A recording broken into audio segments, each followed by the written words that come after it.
Shravan, that what Tejinder is talking about, the commander level talks that thereafter took place on the 6th and they were said to be a productive talks that had taken place. Thereafter, a series of talks were also held and to reach across to a consensus, even at a higher level, talks of disengagement. Now, what India is saying that it was China who did not give that kind of attention and respect the agreement that was reached in letter and spirit.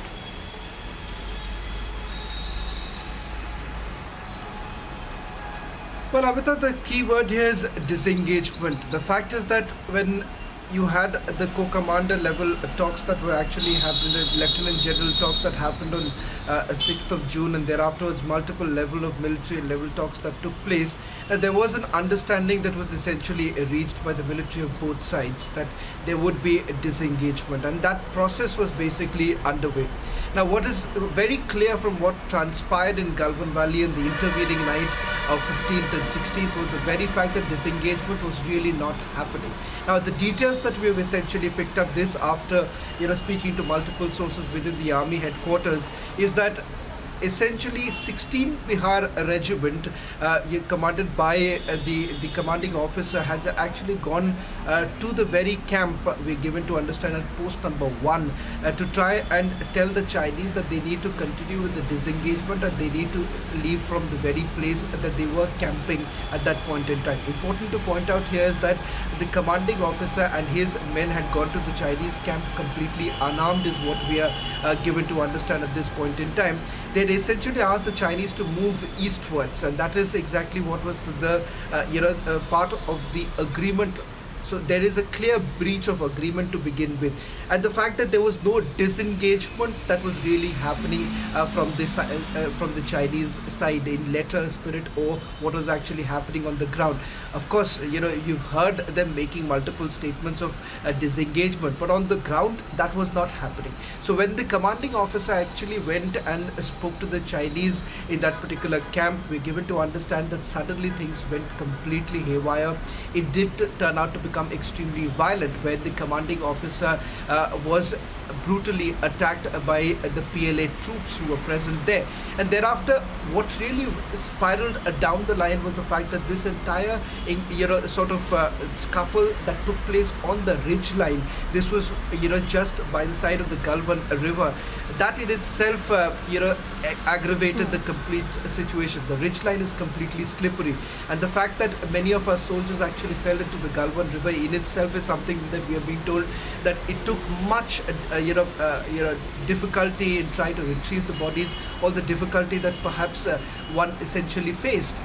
including the fact that if you had some senior